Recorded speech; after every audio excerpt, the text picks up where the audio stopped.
and welcome to School Health Presents, working with our exceptional individuals during the COVID-19 pandemic. I'm Dr. Rheipp, and today our topic is going to focus in on a student's views of what is going to be the best type of support given by teachers, by therapists, and by parents in order to make sure that learning can continue at its best. I am honored today to be joined by a very special guest. This young man is a freshman at the university level, and he's going to be completing his freshman year probably in a way that he didn't expect when he began the year out. So I'd like to introduce everyone to my son, Xavier Height. Hello, Xavier. Hi, it's a pleasure to be here. And I'm so grateful that you are here.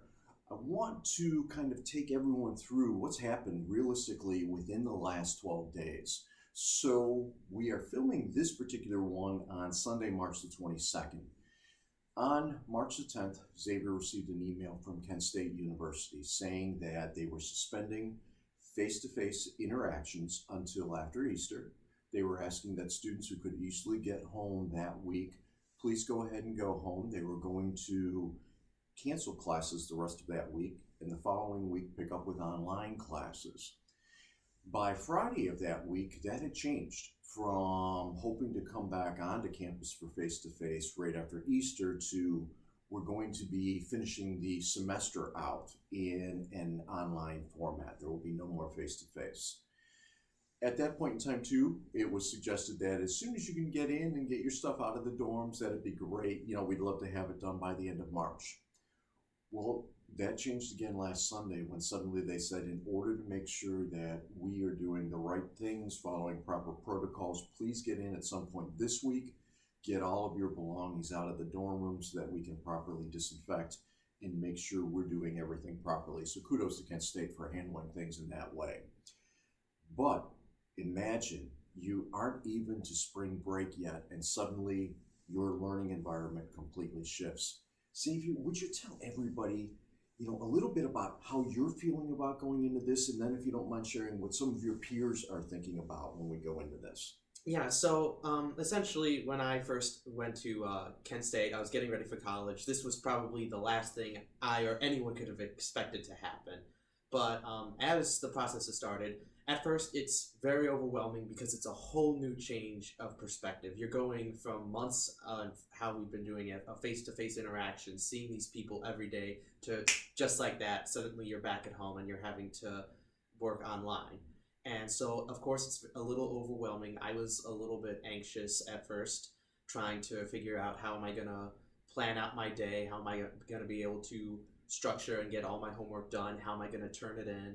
And it was the same way for a lot of my friends, and it still is that there's always this kind of anxiousness that we're going, okay, how are we going to do this? Because we've been doing it for about 2 weeks now, but even with that, it's still very new. We're still trying to adjust, and a lot of us are still in kind of a state where wondering what's going to happen next. But as time has progressed, we've grown more and more accustomed to it, but that feeling of sort of uncertainty still lies within, I would say, each and every person to some extent.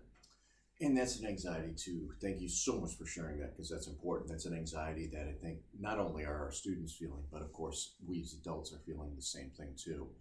And so that's something, as you're at home, please be aware of. Anxiety like this creates tension. And when tension is there, emotions can overboil. And that's what we want to be cautious of. Recognize all of us are going through the same stress. That's why having some type of sensory relief is actually going to be most beneficial. And we'll continue to talk about some of the things you can be doing at home.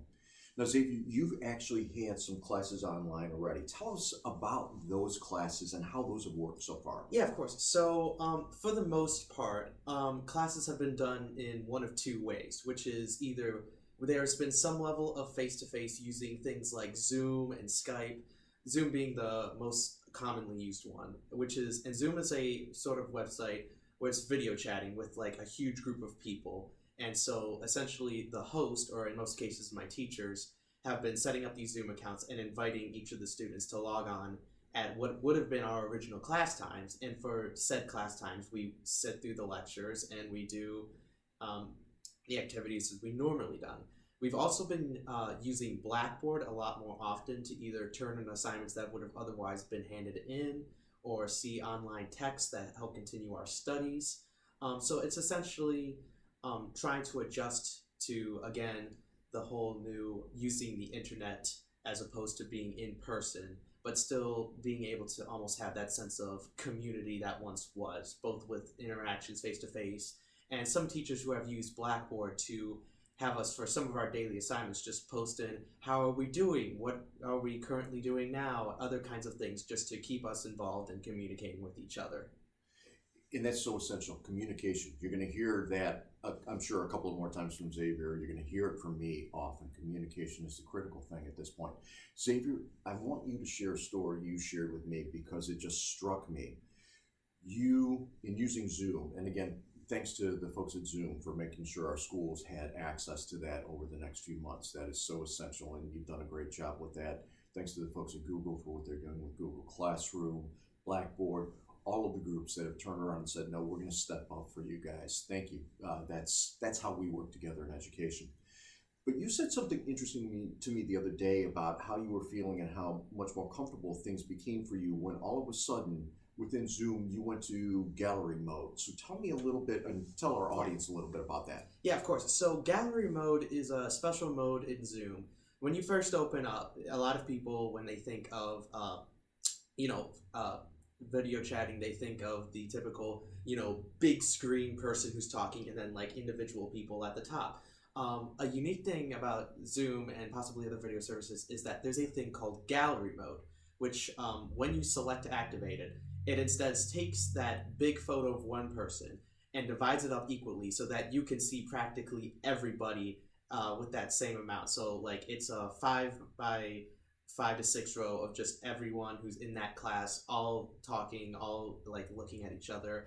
And that's a really special thing for me personally, because it felt like I could still see the people who I was missing. That sense of community, while not exactly the same, it's being in step-by-step rebuilt. That we're still seeing each other, we're still interacting with each other, we can still laugh, we can still smile, we can still talk. And I think that's crucial to be able to communicate and have that sense of community and love for each other that some people might worry that isn't going to be replicated online. Steps are being taken to make sure that we can see each other, and it's honestly helped me and several of my friends who I've spoken to quite a bit to be able to, as we're stuck within our houses, to be able to look on the computer and see our friends right there.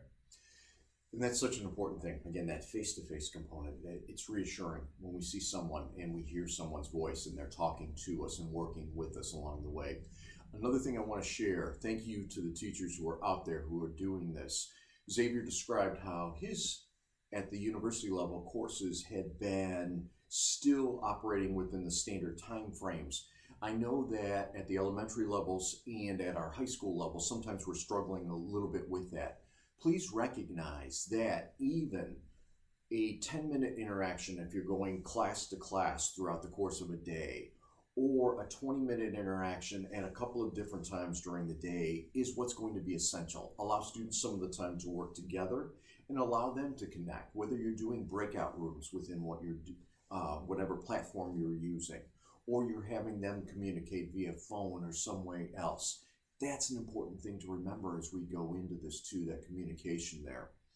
Xavier, the most important thing I think to share with our teachers, our therapists, our parents, what as a student do you need the most from them as they're designing these things for you and for your peers? I think that probably the greatest value is the level of communication and understanding that's going to go forward with our education, because this is an entirely new system and a system to which many people aren't going to be necessarily accustomed to, aren't always going to be comfortable with, and so it might not even necessarily always have easy access to. So the best thing for me as a student that both teachers and parents can do is just provide a sense of understanding that, if you are struggling to get an assignment in on time, don't worry. We will just being able to be told, we will work with you. We will give you extended time. We can help you in any way we can. And at the same point, us students are more than willing, like if our teachers need to like take a day to plan something, to be able to like try to figure out how to schedule it for a class, especially since I'm a theater major. Since theater is such a sort of face-to-face thing as opposed to online, being able to take a day or two and organize, okay, how are we going to do this? I think a level of understanding for teachers to be able to help students and students to be able to respect teachers is that level of understanding and communication is going to be absolutely critical. Thank you. I think that's important. And you also highlighted some important things for our individuals with exceptionalities: access, understanding, extensions, understanding that that's going to be part of what we're doing within this process too. So make sure that you're making adjustments. Parents, one thing to understand, please, is that the teachers are doing the best job. Was following along on my PLN on Twitter just the other day and had a university professor who really was struggling to get everything together. And here's why. This is what we don't see on the teacher side sometimes, that she was still trying to maintain how she was going to connect with her students when it came to her classes in an online format, was trying to work within a setting where she runs a lab to support some of the students. So how is that going to continue?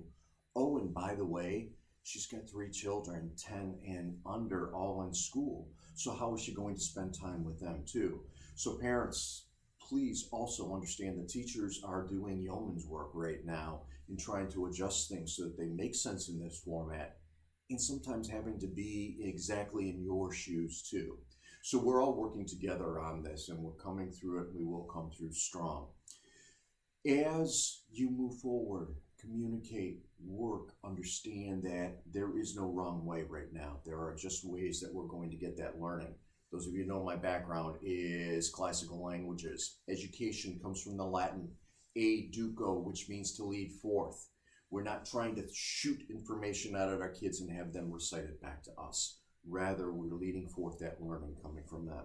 Xavier, any parting words that you can offer, advice to fellow students, advice to teachers, advice to parents that you think is critical from your viewpoint? Yeah, so I guess to sum up ultimately, yes, this is a new experience. Yes, this is a challenging circumstance, but with communication, with understanding, and we will get through this ultimately, is that there's always going to be challenges that come across our way, but we can prove time and time again that we can come and we can work together and we can say, okay, how are we going to do this? We're going to do X, we're going to do Y, we're going to do Z, and it's going to work, and it will. And this is no exception. We're going to come through, and yes, the system has completely changed because of coronavirus and because of us having to go online, but that does not mean that in any way is our education going to be any less or in any way negatively impacted. And as a student, yes, it's very nerve-wracking, it's terrifying, but I think I've also, like I said, we've been at this for a few weeks now, and I've started to get more comfortable with it, as with my friends. And I think that as time goes on, we're going to get more and more used to it. We're going to understand, okay, here's what we need to do here for like this person, and have an understanding in the classroom. And ultimately, we're going to get through this. We're going to be just fine, and we're going to ultimately come out stronger than we were before. I don't know of a better way that we can wrap things up than that. I second Xavier's comments, and no, we didn't rehearse this. Everything that he has shared with us has actually come from his heart, and that's what we're feeling out there with the students. Work from the hearts, communicate strongly. I want to thank all of you for what you're doing. We are all in this together. We will come through and be stronger. I want to thank Xavier for being part of this today. Keep coming online, getting more ideas. You guys keep working as hard as you can, and know this: I love you, buddy. Love you too, Dad.